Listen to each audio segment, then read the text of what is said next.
শিক্ষার্থীদের আন্দোলনের মুখে অবশেষে পদত্যাগ করলেন ভারতের শিক্ষামন্ত্রী ধর্মেন্দ্র প্রধান।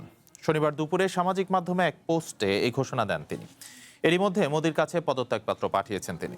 শিক্ষামন্ত্রী পদত্যাগের খবরে দিল্লির যন্তর মন্তরে উচ্ছ্বাসে ফেটে পড়েন হাজারো আন্দোলনকারী। ভবিষ্যৎ হোক নিরাপদ, বিনিয়োগ হোক বিশ্বস্ত, আর আমার পছন্দ সল্ট বে। ওয়েলকাম টু সল্ট বে।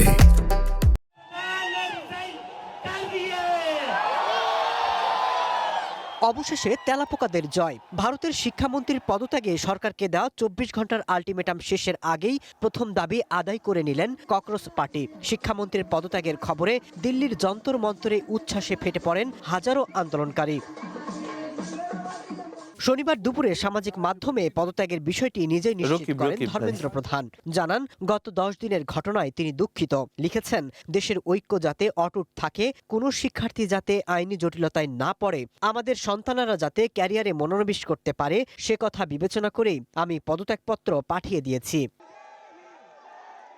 প্রশ্নপত্র এবং শিক্ষাক্ষেত্রে দুর্নীতির অভিযোগে প্রথম থেকেই শিক্ষামন্ত্রীর পদত্যাগের দাবি জানিয়ে আসছিল সিজেপি। বলা হয়েছিল, মন্ত্রীর পদত্যাগ ছাড়া কোনো শর্তেই তারা আন্দোলন প্রত্যাহার করবে না। শনিবার বিকেলে তৃতীয় দফার আলোচনা হওয়ার কথা ছিল, তার আগেই পদত্যাগ করলেন ধর্মেন্দ্র। সিজেপির পক্ষ থেকে মোট ৩টি দাবি সরকারের কাছে রাখা হয়েছিল। শিক্ষামন্ত্রীর পদত্যাগ, আন্দোলনকারীদের বিরুদ্ধে আইনি পদক্ষেপ না নেওয়া, প্রশ্ন ফাঁসে নিহত পরিবারকে ১ কোটি টাকা ক্ষতিপূরণের নিশ্চয়তা চাওয়া হয়েছিল। অভিজিৎ জানিয়েছে, পরের দুটি দাবি এখন মেনে নিতে হবে।